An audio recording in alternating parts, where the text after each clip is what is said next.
بسم اللہ الرحمن الرحیم۔ حضرت ابراہیم علیہ السلام کو آگ میں کیوں ڈالا گیا تھا؟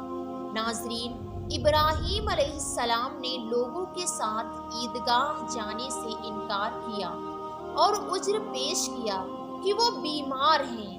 وہ لوگ آپ کو چھوڑ کر چلے گئے۔ بعد میں ابراہیم علیہ السلام ان بتوں کے پاس گئے، دیکھا کہ ان کے سامنے کھانا پڑا ہے، کیونکہ سب لوگ کھانا لائے تھے، اسی لیے یہ کھانا بہت زیادہ تھا، لیکن ان جھوٹے معبود نے اسے کھانا تو درکنار اس کو چھوا تک نہ تھا۔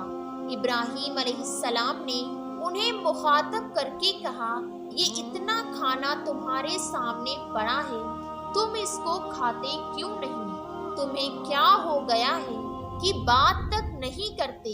پھر پوری قوت سے دائیں ہاتھ سے کلہاڑی مار کر ان کے ٹکڑے ٹکڑے کر دیے، لیکن بڑے بت کو چھوڑ دیا تاکہ سب اسی کی طرف رجوع کریں۔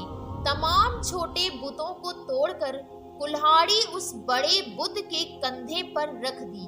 مشرک میلے سے لوٹے تو دیکھا کہ ان کے سارے معبود جو تمہیں کچھ بھی نفع نہ دے سکے اور نہ نقصان پہنچا سکے، تعجب ہے تم پر اور ان پر بھی جنہیں تم اللہ کے سوا پکارتے ہو۔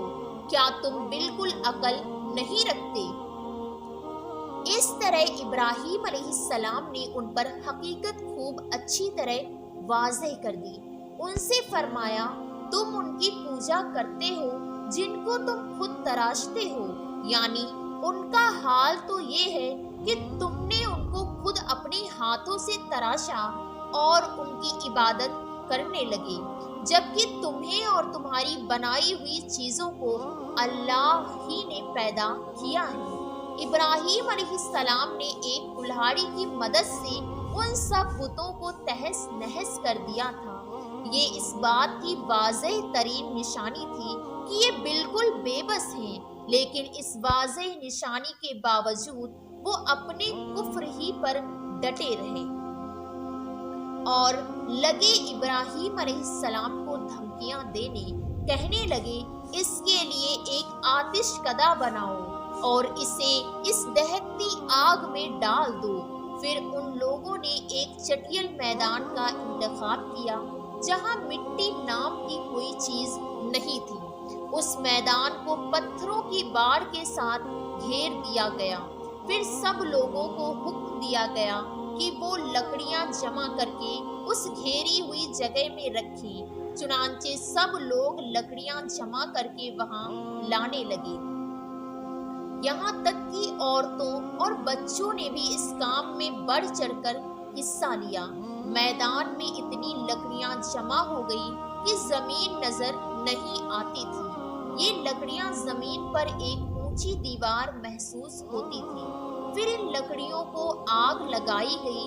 جب آگ کے شعلے آسمان سے باتیں کرنے لگے تو انہوں نے ابراہیم علیہ السلام کو آگ میں ڈالنے کے لیے ایک جھولا تیار کیا۔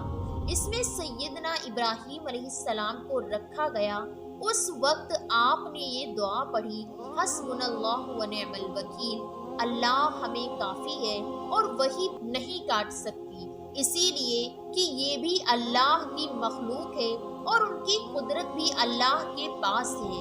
وہ چاہے تو ان کو قدرت عطا کر دے، چاہے تو قدرت واپس لے لے۔ آگ کو ٹھنڈا ہونے کا حکم ہوا، وہ ٹھنڈی ہو گئی۔ اس نے نہ ابراہیم علیہ السلام کے کپڑے جلائے، نہ جسم کے کسی حصے کو کوئی نقصان پہنچایا، صرف وہ رسیاں جلائی جن سے آپ کو باندھا گیا تھا۔ سبحان اللہ!